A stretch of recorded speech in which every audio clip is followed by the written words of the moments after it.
Hello दोस्तों, नमस्कार। कैसे हैं आप सभी लोग? बढ़िया होंगे, उम्मीद करता हूँ। मैं तो बहुत बढ़िया हूँ आप सभी लोगों का प्यार पाके। आप देख रहे हैं अरविंद कुमार गुरुजी यूट्यूब चैनल। दोस्तों, आज हम बात करने वाले हैं एक नई वैकेंसी, नई भर्ती के लेके। आज जो भर्ती निकली है वो राजस्थान सरकार के द्वारा निकाली गई है। ठीक है, तो उसी के बारे हम बात करने वाले हैं। जो वैकेंसी होने वाली है वो पटवारी की होने वाली है। ठीक है, तो राजस्थान स्टाफ सिलेक्शन बोर्ड के द्वारा रिक्रूटमेंट 2025 के लिए नोटिफिकेशन पटवारी की पोस्ट के लिए जारी हो चुका है। इसके अंतर्गत जो वैकेंसियों की संख्या होने वाली है वो 2020 वैकेंसी निकली है टोटल पटवारी की। इसमें 1733 वैकेंसी नॉन टीएसपी की है और 287 वैकेंसी जो है टीएसपी की है। जो लोग नहीं टीएसपी मतलब वहाँ के जो एक अनुसूचित क्षेत्र है, राजस्थान सरकार के द्वारा आरक्षित क्षेत्र है, कुछ वैकेंसी उन्हीं क्षेत्र के निवासियों के लिए है। बाकी वैकेंसी ओपन वैकेंसी हैं। 1733 वैकेंसी ओपन वैकेंसी है। इसमें राजस्थान के किसी भी जिले के, बाकी अदर कंट्री भी स्टेट के लोग इसमें आवेदन कर सकते हैं। बट 287 जो वैकेंसी है वो राजस्थान का एक अनुसूचित क्षेत्र है, वहाँ के लिए आरक्षित वैकेंसी है, तो इसमें केवल वहीं के लोग आवेदन कर सकते हैं। ठीक है, तो नॉन टीएसपी टीएसपी से घबराने की ज़रूरत नहीं, ये आपको क्लियर हो गया होगा। ठीक है, तो अब इसके लिए बात करते हैं एज के लिए, कितनी एज ग्रुप के लोग आवेदन कर सकते हैं। तो 18 से 40 साल तक के लोग आवेदन कर सकते हैं। किसी भी स्टेट के लोग हैं तो वो आवेदन कर सकते हैं। ठीक है, उम्र की गणना की बात करते हैं तो 1 जनवरी 2026 को जो है कैलकुलेट की जाएगी। मिनिमम 18 साल, मैक्सिमम 40 साल। ठीक है, ये किसी भी स्टेट के कैंडिडेट है, सबके लिए ये लागू है। ठीक है, अगर राजस्थान के आप मूल निवासी यानी डोमिसाइल आपका राजस्थान का है तो आपको जो रिजर्वेशन कैटेगरी में छूट मिलने वाली है। एससी एसटी और ओबीसी कैटेगरी के लिए 5 साल की छूट मिलने वाली है मैक्सिमम एज में। वहीं महिला अगर कोई अभ्यर्थी है सामान्य कैटेगरी के लिए तो उसे मैक्सिमम एज में 5 साल की छूट मिलने वाली है। अगर कोई महिला candidate SC ST OBC category की है तो उसे मैक्सिमम एज में जो है 10 साल की छूट मिलने वाली है। ठीक है, क्वालिफिकेशन की बात करते हैं तो क्वालिफिकेशन के लिए सिंपल इसमें ग्रेजुएशन मांगा गया है। साथ में आपको एक ओ लेवल का कंप्यूटर डिप्लोमा होना चाहिए। ठीक है, सिंपल ग्रेजुएशन में आपके पास बीए है, बीएससी है, बीटेक है, बीसीए है, ठीक है, बीबीए है। इस तरह का कोई भी कोर्स जो ग्रेजुएशन की डिग्री आपको इक्विवेलेंट हो, वो कोर्स आपने कर रखा हो तो आप इसके लिए आवेदन कर सकते हैं। ओ लेवल का डिप्लोमा होना कंप्यूटर का बहुत ज़रूरी है। ठीक है, बगैर ओ लेवल के कंप्यूटर के आपका डिप्लोमा आवेदन नहीं कर सकते हैं। अगर आपके पास ओ लेवल का आईटीआई, अगर आपके पास कंप्यूटर का डिप्लोमा नहीं है तो आईटीआई के द्वारा जो कोपा का कोर्स कराया जाता है, कंप्यूटर ऑपरेटर प्रोग्रामिंग असिस्टेंट के लिए जो कोर्स कराया जाता है, अगर वो आपके पास है तो आप उसके लिए तब भी आप एलिजिबल है, आवेदन कर सकते हैं। या जीटीआई के द्वारा आपने कोई कंप्यूटर साइंस की कोई इंजीनियरिंग का डिप्लोमा अगर आपके पास है 3 साल वाला, तो भी आप इसके लिए एलिजिबल हैं। ठीक है, अगर आपने बीटेक कर रखा है, बीटेक आपने किसी भी ब्रांच से कर रखा हो, चाहे कंप्यूटर साइंस से कर रखा हो या सिविल से कर रखा हो, मैकेनिकल से कर रखा हो या किसी और ब्रांच से आपने कर रखा है, इलेक्ट्रिकल इलेक्ट्रॉनिक्स, तो आप किसी भी ब्रांच से हैं तो भी आप इसके लिए एलिजिबल हैं। ठीक है, अगर आपके पास इन सब में कोई भी नहीं हो तो अगर आपने 10th और 12th में कंप्यूटर एज ए सब्जेक्ट या computer science as a subject या computer application as a subject के रूप में आपने पढ़ रखा है तो भी आपके इसके लिए एलिजिबल हैं।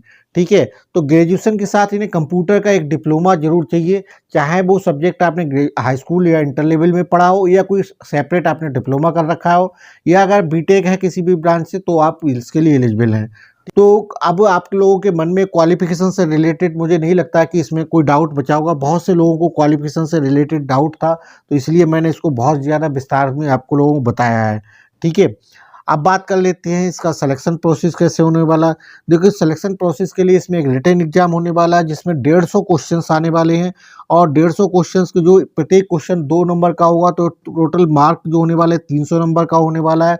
पेपर का जो टाइम मिलेगा, ड्यूरेशन, वो 3 घंटे का आपको समय मिलने वाला है। ठीक है, पेपर में आपकी 1/3 की नेगेटिव मार्किंग रहेगी।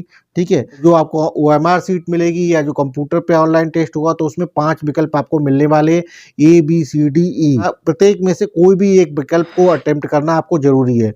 सपोज करो अगर आपको आंसर किसी क्वेश्चन का नहीं आता है, अगर आपको आंसर आता है तो आप ए बी सी डी में से कोई सा भी विकल्प चूज कर लेते हैं अकॉर्डिंग टू योर क्वेश्चन के जो भी आंसर हो उसके हिसाब से। अगर आप सपोज करिए उस क्वेश्चन का आंसर आपको कुछ नहीं आता है तो आपको ई विकल्प साइन करना, ई विकल्प को सर्किल करना है। ठीक है, इससे ये होगा कि उसमें उसका मतलब ये है कि आपको इसका उत्तर नहीं आता है, मतलब अगर आपने कोई भी उसमें फिल नहीं किया तो आपका वो क्वेश्चन का आंसर नहीं, उस क्वेश्चन का नंबर कट जाएगा। ठीक है, तो आपको A B C D E में से कोई भी एक विकल्प चुनना ही चुनना है। ठीक है, समझ गए आप? ठीक है, अब बात करते हैं इसका जो पेपर का स्ट्रक्चर होने वाला है। पेपर का स्ट्रक्चर कैसे होने वाला है, देखिए आपको स्क्रीन पे आपको दिख रहा होगा। सबसे पहला जो सेक्शन होगा वो जीएस का होगा। जीएस में कौन कौन सब्जेक्ट होंगे, जिसमें जनरल साइंस का होगा, हिस्ट्री होगी, पॉलिटी से संबंधित क्वेश्चन होंगे, ज्योग्राफी ऑफ इंडिया से संबंधित क्वेश्चन होंगे, जनरल नॉलेज, जीके और करंट अफेयर से संबंधित आपके क्वेश्चंस होंगे, जिसका पूरे पेपर का वेटेज यानी 25% पेपर आपका इसी जीएस से आने वाला है। ठीक है, जिसमें क्वेश्चंस की बात करते हो 38 क्वेश्चंस करीब आएंगे, यानी 76 नंबर के आने वाले हैं। ठीक है, अगला जो सेक्शन इसमें होने वाला है वो राजस्थान की ज्योग्राफी, हिस्ट्री और वहाँ की पॉलिटी और कल्चर के बारे में होने वाला है। ठीक है, इसके अंतर्गत जो इस पेपर का वेटेज रहेगा वो 20% का वेटेज रहेगा। ठीक है, इसके अंतर्गत जो क्वेश्चंस आने वाले वो 30 क्वेश्चंस आएंगे, जिनका टोटल मार्क्स जो होंगे वो 60 नंबर के होने वाले हैं। ठीक है, देखिए ये दो सेक्शन से ही आपका केवल 45% का पेपर आपका कवर अप हो जाएगा। ठीक है, अगला जो सेक्शन होने वाला है वो जनरल इंग्लिश और हिंदी का क्वेश्चन होने वाला है। इसमें 15% क्वेश्चंस आपके आने वाले हैं पूरे पेपर के। ठीक है, यानी 22 नंबर का इसमें 22 क्वेश्चन इसमें आएंगे जो 44 नंबर के होंगे।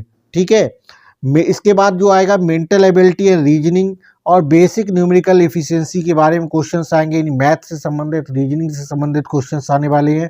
ठीक है, ये 30% इसका वेटेज रहने वाला है, इसमें 45 क्वेश्चंस आने वाले हैं। तो टोटल इसका क्वेश्चंस जो है, टोटल जो मार्क्स इसके हैं वो 90 नंबर का आने वाला है। ठीक है, लास्ट देखिए बेसिक कंप्यूटर से संबंधित आपका क्वेश्चंस आने वाले हैं, इसमें 10% इसका वेटेज रहेगा। ठीक है, तो आपके इसके 15 क्वेश्चंस आपके बेसिक कंप्यूटर नॉलेज से संबंधित पूछे जाएंगे। तो टोटल आपका 30 नंबर का इसमें कंप्यूटर के बारे में मार्क्स आने वाला है। तो इस तरह ये आपके 150 क्वेश्चंस आने वाले हैं और 300 नंबर का होने वाला है। पेपर का जो ड्यूरेशन है वो आपको 3 घंटे का होने वाला है। ठीक है दोस्तों, तो ये था हमारा पेपर का स्ट्रक्चर। अब बात कर लेते हैं इसका एग्ज़ाम कब होने वाला है।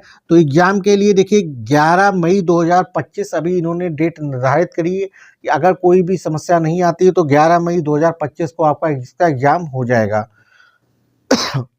ठीक है दोस्तों, तो ये था हमारा पटवारी के बारे में। अगर अब आपकी इच्छा है इसका ऑनलाइन आवेदन करने के लिए, तो ऑनलाइन आवेदन करने के लिए आपको इसका एप्लीकेशन जो है ऑनलाइन मोड से ही भरना पड़ेगा, OTR माध्यम की प्रक्रिया से भरना होगा। ठीक है, वेबसाइट की बात करते हैं तो rssb.rajasthan.gov.in की वेबसाइट पे जाके आप इस पर आवेदन कर सकते हैं। ठीक है, आवेदन की प्रक्रिया जो है आज से शुरू हो चुकी है, यानी 22 फरवरी 2025 से लेके 23 मार्च 2025 तक ये आवेदन की प्रक्रिया चलेगी। लास्ट डेट का खास ध्यान रखिएगा, 23 मार्च 2025 रहने वाली है।